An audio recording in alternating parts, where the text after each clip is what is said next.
কিছু নির্দেশিকা, কিছু পরিচয়পত্র যেটা নির্বাচন কর্মকর্তাদের সাথে সম্পর্কিত এবং প্রশিক্ষণ যে সমস্ত আছে টিওটি, কাসকেডিং মডেলে, এই জিনিসগুলো আমরা 31 অক্টোবরের ভিতরে সম্পন্ন করব।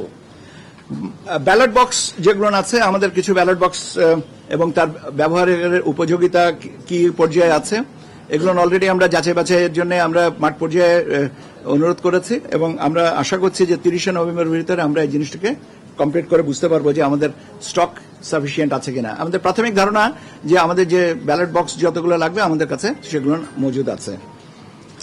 বাজেটের একটা বিষয় আছে, বাজেটটা এখন আমরা কমপ্লিট করি নাই, কারণ বাজেটের একটা বড় অংশ আছে আপনার নিরাপত্তার সাথে সম্পর্কিত, নিরাপত্তা ব্যবস্থার সাথে যারা আমাদের সহযোগী হবেন, যেমন পুলিশ, আনসার এবং অন্যান্য যে প্রতিরক্ষা বাহিনীর যারা আছেন, তাদের বাজেটগুলো নিয়ে কম্পাইল করতে হবে। কাজে এটা আমি ঢালাওভাবে এইভাবে বলতে পারবো না যে এটা কিছু হচ্ছে, কত নাগাদ করা হচ্ছে। তবে স্বাভাবিকভাবে budget is a very important aspect, যত তাড়াতাড়ি সম্ভব আমরা সেটা করব। এখানে আমাদের একটা টাইম লাইন আছে, কিন্তু সেটা থেকে বড় কথা হচ্ছে যে এই টাইম লাইনের আগেই কাজগুলো গোছানোর চেষ্টাটা আমাদের আছে। ভোট কেন্দ্র স্থাপন সংক্রান্ত যে বিষয়গুলো আছে, আমরা ভোট কেন্দ্রের যে মোটামুটিভাবে আমাদের প্রাথমিকভাবে নীতিমালায় বলা ছিল যে প্রতি বুথে গড়ে 3000 প্রত্যেক কেন্দ্র এবং প্রত্যেক বুথে 500 এবং পুরুষ এবং 400 মহিলা, এই হিসাবে আমরা এটাকে আবার রিঅ্যাসেস করে দেখেছি যে 3000 ঠিক আছে, এই সংখ্যাটা ঠিক আছে প্রতি কেন্দ্রের জন্য, কিন্তু আপনার প্রতি বুথে 600 পুরুষ এবং 500 মহিলা, এই হিসাবে আমরা বুথের সংখ্যাটা পুনর্নির্ধারণের কথা চিন্তা করছি এবং সেই অনুযায়ী আমরা আশা করছি যে এই ভোট কেন্দ্রের নির্ধারণের সংখ্যাটা ঠিক হয়ে যাবে এবং এটা অন্ততপক্ষে ভোট গ্রহণের 25 থেকে 30 দিন আগে আমরা তালিকাটা প্রকাশ করে দেব। জনবল এবং প্রশাসনিক ব্যবস্থা, আপনারা জানেন যে আমরা বেশ কিছুদিন আগে, আমি জানি না আমাকে কে এক ভদ্রলোক জিজ্ঞেস করেছিলেন যে এই বদলি করা হচ্ছে এগুলো নির্বাচনের প্রস্তুতি হিসেবে কিনা। আমি বলেছিলাম যে সবটাই আমাদের নির্বাচনী প্রস্তুতির অংশ, কেন বদলি একটা চলমান প্রক্রিয়া, এটাকে নির্দিষ্টভাবে নির্বাচন বা নির্বাচন কেন্দ্রিক না এটা বলার সুযোগ নেই। আমাদের কাজটাই তো নির্বাচন কেন্দ্রিক, তার কাজে যে কোনো প্রশাসনিক ব্যবস্থাটাই নির্বাচন কেন্দ্রিক হয়ে থাকে। আইন শৃঙ্খলা বিষয়ক কার্যক্রম, এই জিনিসগুলো আমরা নির্বাচনের তফসিল ঘোষণার 15 দিন আগে থেকেই কমপ্লিট করার চেষ্টা করব এবং নির্বাচনের 2 সপ্তাহ পূর্বে আমরা কেন্দ্রীয় আইন শৃঙ্খলা সংক্রান্ত যে বৈঠকগুলো কমপ্লিট করব বলে আমাদের এটা। এখানে এবার একটা যেটা নতুন সংযোজন, সেটা হচ্ছে যে আইটি সাপোর্টেড পোস্টাল ব্যালট, আপনার আউট অফ কান্ট্রি ভোটিং এবং in country postal ballot voting, যারা দেশের অভ্যন্তরে আছেন এবং যারা দেশের বাইরে আছেন, বাংলাদেশি যারা ভোট দিতে চাচ্ছেন, সেরকম আমাদের একটা ব্যবস্থা এটা করা। এবং আমরা এই জিনিসটা একটা প্রজেক্ট এবং পরিকল্পনা কমিশনে আমাদের সহকর্মীদের প্রতি আন্তরিকভাবে কৃতজ্ঞতা যে তারা খুব অল্প সময়ে এই প্রজেক্টটাকে আমাদের ক্লিয়ার করে দিয়েছেন এবং আমরা প্রজেক্টের কাজ গতকালকেও আমরা এটার একটা ব্রিফিং শুনেছি এবং আমরা মনে হয় যে গতিতে আমরা আগাচ্ছি তাতে আমাদের যে লক্ষ্যমাত্রা ছিল যত তারিখে, তার আগে আমরা বোধহয় প্রজেক্টটাকে পাইলট রানে নিয়ে আসতে পারবো। মোট কথা হচ্ছে যে মোটা দাগে যেটা বলা যেতে পারে যে এবার প্রবাসীরা বাংলাদেশে যে বিদেশে আছেন, অবস্থান করছেন, তারা ভোট দেওয়ার সুযোগ পাবেন এবং সেই ব্যবস্থাটাই আমরা করছি। এটা পরে এই ওসিবি এবং ইন কান্ট্রি পোস্টাল ব্যালট সিস্টেমের উপরে আমরা নিয়মিতভাবে আপনাদেরকে আলাদাভাবে ব্রিফিং করব, কারণ এই জিনিসটা নতুন ভাবে আমরা চেষ্টা করছি ইনকালকেট করতে এবং সেই কারণে আমার মনে হয় যে এটা ব্রিফিংটা নিয়মিত থাকলে আপনাদের জন্যও আমাদের পক্ষ হয়ে কাজ করার সুবিধা হবে। কাজে আমি এখানে বিস্তারিতটা বলবো না, আমরা বরং কালকে না হলে আগামী সপ্তাহে আপনাদেরকে আরেকটা ব্রিফিং এর ব্যবস্থা করব, যাতে overseas out of country voting নিয়ে বা in country postal ballot voting এর নিয়ে আমরা কথা বলতে পারি। এর সাথে আর যে বিষয়গুলো আছে সেগুলো মোটামুটি ভাবে আপনারা আমার থেকে বেশি পরিচিত। ভোটে কিভাবে আমরা রেজাল্ট মনিটরিংটা, রেজাল্ট ম্যানেজমেন্টটা কিভাবে হবে, প্রচারটা কিভাবে হবে, আমরা এখানে কোথায় কি ব্যবস্থাটা রাখবো, আপনাদের কিভাবে আপনাদের কতক্ষণ পর আমরা ব্রিফিং করব, এই জিনিসগুলো আছে আমাদের এখানে এই কর্মপরিকল্পনায়। কাজে এটা আমার মনে হয় না যে এটা নতুন কোনো কিছু না। এটা আমরা মোটামুটি ভাবে এইভাবে আমরা জিনিসগুলোকে এগিয়ে নিয়ে যেতে চাইব এবং চেষ্টা করব। এর সাথে আরো কিছু আছে, যেমন কিছু আছে, যেমন আপনার কিছু আপনার এয়ার শট লাগবে, দ্যাট ইজ হেলিকপ্টার সার্ভিস লাগবে, বিশেষ করে পার্বত্য অঞ্চলগুলোনে ভোট কেন্দ্রে মালামাল পৌঁছানো এবং ভোটের ফলাফলগুলো নিয়ে আসার জন্য। সে ব্যবস্থাগুলো আমরা তফসিল ঘোষণার 8-10 দিন বা 15 দিন আগেই, আমরা 10 দিন বলেই, কিন্তু আমরা তারও আগে আমরা যদি পারি আমরা নিয়মিতভাবে তাদের সাথে যোগাযোগ করে বিমান বাহিনী বা সেনাবাহিনী এবং অন্যান্য যে প্রতিরক্ষা বাহিনী যারা আছেন, যাদের এই ব্যবস্থাটা আছে, তাদের সাথে আমরা আলোচনা করব। এই হচ্ছে মোটা দাগে আপনাদের সাথে আমার তথ্য প্রদান, বা যেটা বলতে চেয়েছিলাম।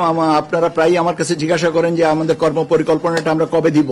তো এই কর্মপরিকল্পনাটা তো, বাট এই কর্মপরিকল্পনায় বলে দিলাম আর সবকিছু হয়ে গেল তা তো না। এটা চলমান থাকবে, এর সাথে সংযোজন বিয়োজন হবে, বিয়োজন হবে না, কেননা নতুন নতুন পরিস্থিতিতে নতুন নতুন কাজ আসে এবং কাজগুলো এর সাথে আমরা সম্পূরক কাজ হিসেবে এরকে ব্যাখ্যা করে নেব। এই হচ্ছে আপনাদের সাথে আমার কথা। আমার মনে হয় যে অনেকগুলো প্রশ্ন আছে, কিন্তু আমার সবচেয়ে সবিনয় অনুরোধ থাকবে যে আমি আপনাদের কাছে কপিটা দিয়ে যাব, যাতে এই কপিতে আপনারা আপনাদের প্রশ্নের উত্তরগুলো না পাবেন। এরপরে যদি আমার লাগে আমি আপনাদের সাথে আবারও কথা বলার সুযোগ নেব। তফসিল সম্পর্কে যেটা আছে সেটা বলা হচ্ছে যে আমরা চেষ্টা করছি যে ভোট গ্রহণের তারিখের 60 দিন আগে আমরা তফসিল ঘোষণা করব। এখন 60 দিন এটা আমি বলতে পারি, কিন্তু ভোট গ্রহণের তারিখটা তো আমি জানি না। সম্ভাব্য এটা বলে দিলাম। তো আমাদেরকে মাননীয় প্রধান উপদেষ্টার দপ্তর থেকে বলা হয়েছে যে আগামী রমজানের আগে ভোটের ব্যবস্থা করতে।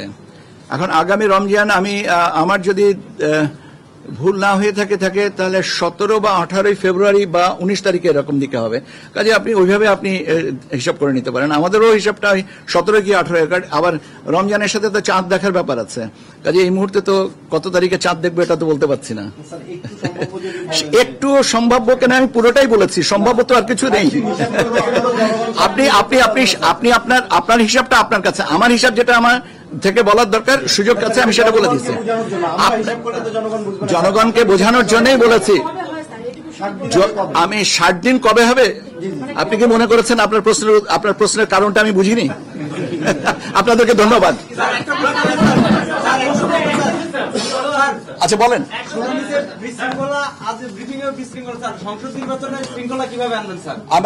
আমি তো আজকে কোন বিশৃঙ্খলা দেখিনি।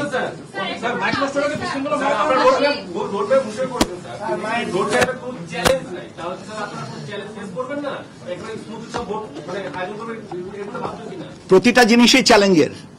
আমি কি জানি আগামী 1 ঘন্টা পরে আমার জীবনে কি দুর্ঘটনা ঘটবে না? প্রত্যেকটা জিনিসই চ্যালেঞ্জের এবং প্রত্যেকটা জিনিসকে মোকাবেলা করার জন্য মানসিক প্রস্তুতি থাকতে হবে। এটাই হচ্ছে দৃঢ়তা এবং এটাই আমরা চাই। আপনাদের দিক থেকে ওই সহযোগিতাটাই চাই। আপনারা যদি অনুমান করেন যে আগামীতে এই সমস্যাটা আছে, আপনারা আমাদেরকে বলেন, আমরা সেই ব্যবস্থা নিব। কিন্তু আমি না জেনে বাতাসের সাথে তলোয়ার চালানো যায় না। পরিস্থিতি আসবে, পরিস্থিতি মোকাবেলা করতে হবে, ওটাই চ্যালেঞ্জ। এবং ওইটার জন্য মানসিকভাবে যে দৃঢ়তা থাকার দরকার, আল্লাহর মেহেরবানিতে আমাদের সবারই সেই দৃঢ়তা আছে, আপনাদেরও আছে, আমাদেরও আছে।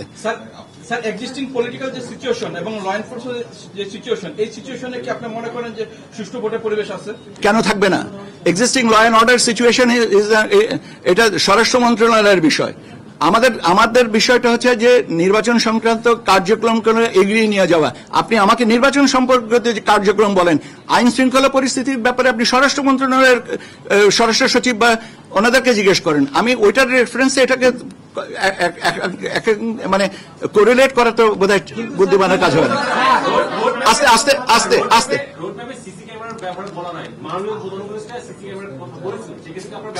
সিসি ক্যামেরার বিষয়টা বডি ক্যামেরার বিষয়টা স্বরাষ্ট্র মন্ত্রণালয়ের ব্যাপার। এটা আইন শৃঙ্খলা পরিস্থিতির সাথে, এটা আমাদের চাহিদা না, এটা স্বরাষ্ট্র মন্ত্রণালয়ের থেকে আলোচনা হচ্ছে এবং সেই আলোচনার যদি আমাদের অংশগ্রহণের বিষয় থেকে থাকে বা আমাদের অংশগ্রহণ কোথায় কতটুকু হতে হবে সেটা আলোচনার সাপেক্ষে। কিন্তু উদ্যোগী মন্ত্রণালয় তো স্বরাষ্ট্র মন্ত্রণালয়, নির্বাচন কমিশন তো না।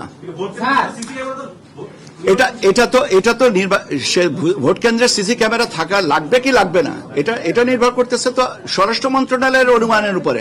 আমরা তো চাইবো যে শান্তিপূর্ণ সুষ্ঠু শান্তিপূর্ণভাবে ভোট গ্রহণ হোক এবং ভোট মানুষ দিতে আসবেন স্বতঃস্ফূর্তভাবে আনন্দমুখর পরিস্থিতিতে। আমরা তার জন্য অংশীজন হিসেবে যে স্বরাষ্ট্র মন্ত্রণালয় মনে করে যেটা করতে হবে অবশ্যই তারা করবে এবং সেখানে আমাদের যা সহযোগিতা লাগবে আমরা করব। আজকে কি ঘটনা ঘটেছে? জি, এটা হচ্ছে যে আমাদের কর্মপরিকল্পনা রাজনৈতিক দলগুলো যখন অংশীজনদের সাথে আমরা আলোচনা হবে তখন তাদের যদি কোনো মতামত থাকে আমাদের নিশ্চয়ই বলবেন। এবং আমি তো বলেছি যে এটার সাথে সংযোজন হতে পারে, বিয়োজন হওয়ার কোনো সুযোগ নেই। আমি এটা আপনাকে ভালো করেছি। একটা ব্যাপার একটু জানতে চাই, আপনারা শুরু থেকে বারবারই বলেন যে আইন শৃঙ্খলার পরিস্থিতি নিয়ে যখনই কথা ওঠে তখনই বলেন যে এটা তো ওর দায়িত্ব, তার দায়িত্ব। দিন শেষে তো সবই তো স্যার নির্বাচনের আওতাধীন। তো সেই ক্ষেত্রে আপনাদের ওই ভাবনাটা কি স্যার? আমাদের ভাবনা তো, আচ্ছা আমি ওনার প্রশ্নের উত্তরটা দিয়ে নেই। আমাদের ভাবনাটা তো আমি বলছি যে আমি স্বরাষ্ট্র মন্ত্রণালয়ের সাথে যে আলোচনার বিষয় যখন আসে আমরা কি বলেছি আমরা আলোচনা করব না? এটা তো পারস্পরিক একটা সমঝোতার ব্যাপার এবং ইট ইজ এ কোলাবোরেশন। এই কোলাবোরেশনটা যখন যেখানে যতটুকু প্রয়োজন হবে নিশ্চয়ই আমরা করব। এখন আপনি যদি বলেন যে আগামীকাল 3টার সময় এই কোলাবোরেশন করতে হবে, এখানে আমার আপত্তি আছে। এখানে আমি আগামীকাল 3টার সময় এটা নাও লাগতে পারে, আগামীকাল সকালবেলা যে দুর্ঘটনা কোনো ঘটবে না এবং সেজন্য আমার প্রস্তুতি থাকবে না তাও না। প্রস্তুতির যেটা লাগবে সেটা পরিস্থিতি অনুযায়ী আমাদের আগাতে হবে। এটা পূর্ব সিদ্ধান্ত এটা আমাদের না, ভবিষ্যৎ দ্রষ্টা আমরা নই। আমরা ভবিষ্যতে যেটা আসবে সেটাকে সামাল দেওয়ার জন্য যাবতীয় করার আমরা সময় মতন করবো।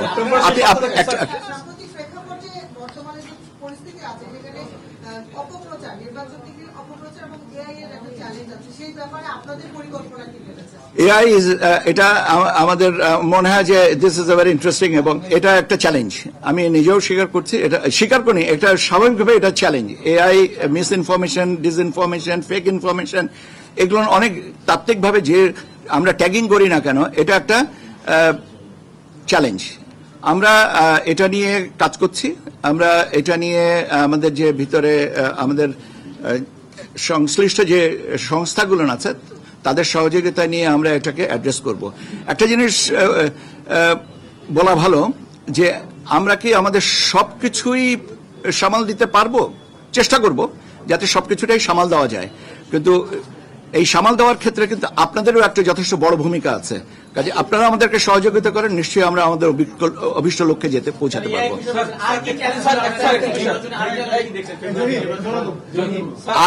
আর চ্যালেঞ্জ হচ্ছে আপনি যে নিশ্চিন্তে ভোট দিতে যাচ্ছেন এবং আপনাকে আমরা উৎসাহিত করতে পারছি। আপনি যদি বলেন যে না আমি উৎসাহিত হব না, আমি কোনোভাবেই উৎসাহিত হব না, এটাই তো আমার বড় চ্যালেঞ্জ। আপনি আমাকে জিজ্ঞেস করছেন চ্যালেঞ্জের কথা, আমি কি করে আগামীকালকের কি চ্যালেঞ্জের কথাটা বলবো? আপনাকে আমরা উদ্বুদ্ধ করতে পারি, কিন্তু আপনি সেটা বাস্তবায়ন করবেন কিনা সেটা তো আপনার ব্যাপার। আমরা তো সবসময় বলছি যে আমরা এমন একটা উৎসবমুখর পরিস্থিতিতে আনতে চাই যেখানে মানুষ স্বতঃস্ফূর্তভাবে আসবেন। এখন এর জন্য আপনারাই আমাদেরকে বলেন যে আর কি করলে এটা ভালো হয় বা আর কি কি ব্যবস্থা নেওয়া যেতে পারে। অবশ্যই আপনাদের সাথে যখন আলোচনা করব তখন আপনাদের এটা বলার সুযোগ পাবেন। স্যার সেপ্টেম্বরের শেষ সপ্তাহ থেকে আপনারা স্টেকহোল্ডারদের সাথে বৈঠক করবেন স্যার, সেপ্টেম্বর শেষ ইনশাআল্লাহ আপনারা মেসিভ সিদ্ধান্তগুলো নিয়ে নিচ্ছেন। স্টেকহোল্ডারদের সাধারণত স্টেকহোল্ডারদের বৈঠকের পর তাদের পরামর্শ অনুযায়ী সংস্থাগুলো হয়, এবার দেখছে তার উল্টো হচ্ছে কিনা স্যার?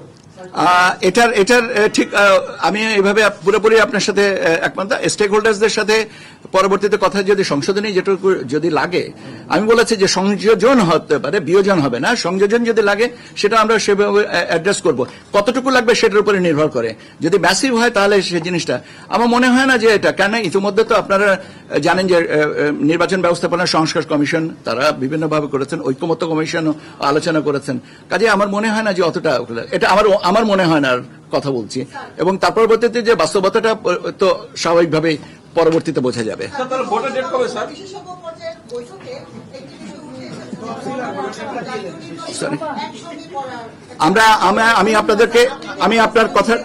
আমি আপনাকে সবিনয়ে বলছি যে আমি আপনাকে যেটা বলেছি আমি জাতীয় নির্বাচন সম্পর্কে বলেছি এবং আমাদেরকে মাননীয় প্রধান উপদেষ্টা মহোদয়ের দপ্তর থেকে যে চিঠিটা দেওয়া হয়েছে, যে অনুরোধ করা হয়েছে সেটাতে জাতীয় নির্বাচনের কথা বলা হয়েছে। কাজে এর বাইরে কথা বলার এখতিয়ার আমার নেই।